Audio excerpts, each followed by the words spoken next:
सास, माँ, बहू और बेटी। नहीं नहीं, ये कहानी इन सारे के सारे रिश्तों की नहीं, बल्कि 2 रिश्तों में ही सभी रिश्तों के होने की है।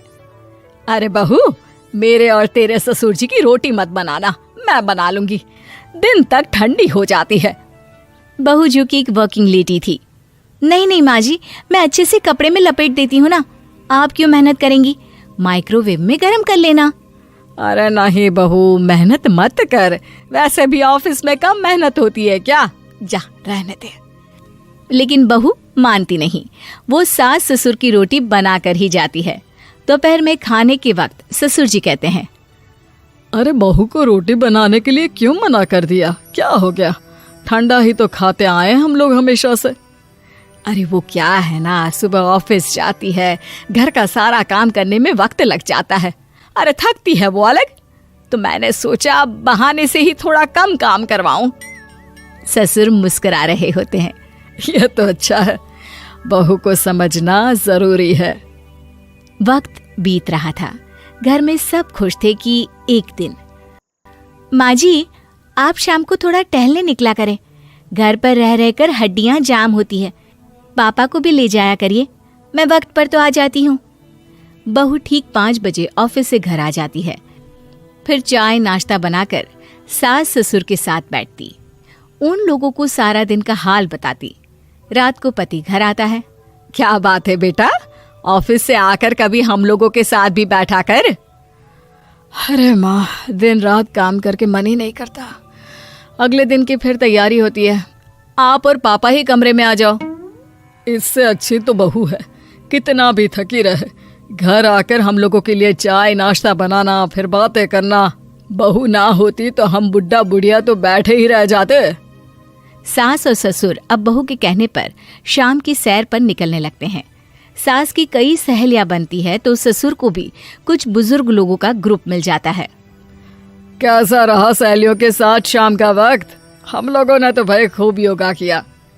अरे हम लोगों को गप्पों से फुर्सत ही नहीं होती।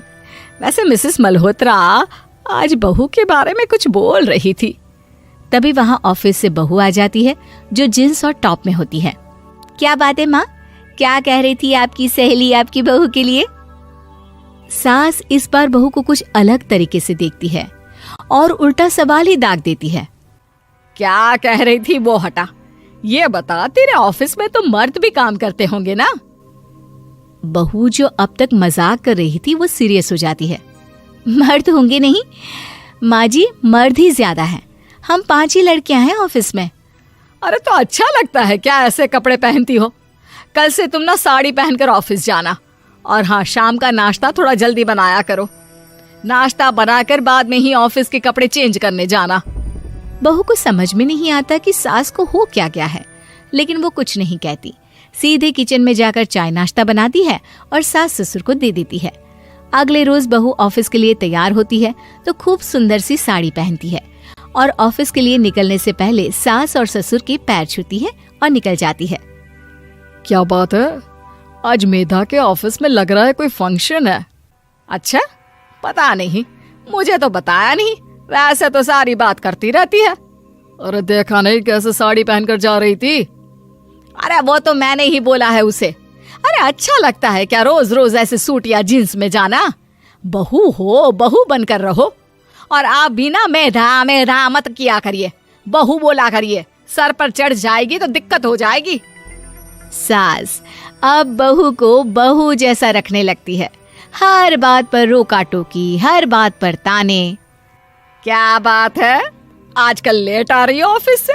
अरे चाय के लिए भी देर हो जाती है, हम लोग फिर पार्क में भी देर से पहुंचते हैं। सभी की बहुएं वक्त से चाय नाश्ता करा देती है अपने सास ससुर को, बस एक तू ही है जो उस वक्त ऑफिस से निकलती है। माँ जी, वो एक रास्ता पुलिस वालों ने न जाने क्यों बंद कर रखा है, जिसके कारण ट्रैफिक ज्यादा हो जाता है। मैं कोशिश करूंगी कल वक्त से पहले निकल जाऊं। ससुर देख रहे होते हैं कि बहू अब परेशान सी रहने लगी है। एक रोज, मेधा, बेटी मेधा। जी पिताजी। बेटा देख जरा कौन सी टी शर्ट अच्छी लग रही है।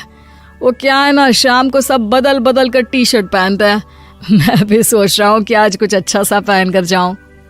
हाँ पिताजी, ये सही है। ये लाल वाली ना बहुत जचेगी आप पर। मेरे पापा पर भी डार्क रंग बहुत जचता है। क्या चल रहा है? अरे ससुर के सामने घूंघट तो छोड़ो, ऊपर से रंग बताया जा रहा है टी शर्ट का।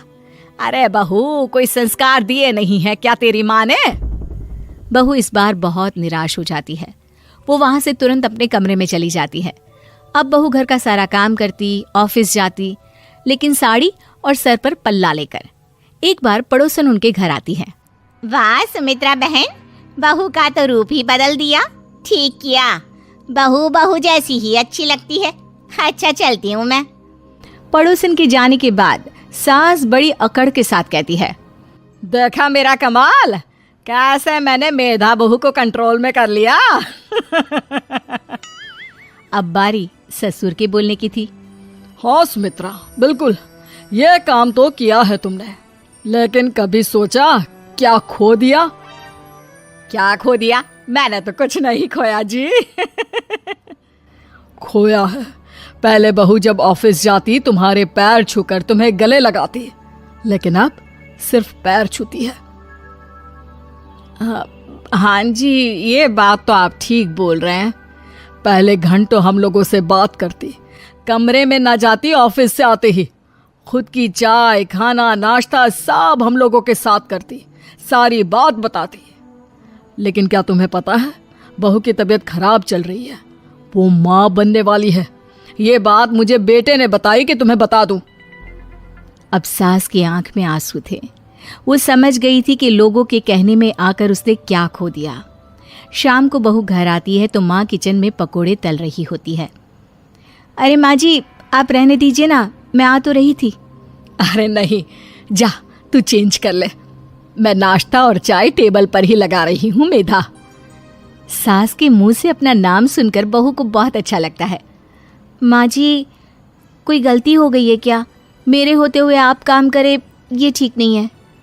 संस्कारी और समझदार बहू सास को माँ समझती है, लेकिन सास की बेवकूफी उसे सास ही बनाकर रखती है। बहू, मुझे भी थोड़े संस्कार और समझदार बनने का मौका दे, जिससे मैं भी बहू नहीं बेटी को देखूं तुझ में। और हाँ, मेरा होने वाला पोता क्या कहेगा कि दादी ने तो मेरी माँ को बहुत परेशान किया। बहू सास को गले लगा लेती है। नहीं माँ जी, वो कहेगा कि माँ को तो दादी ने बेटी बनाकर रखा है।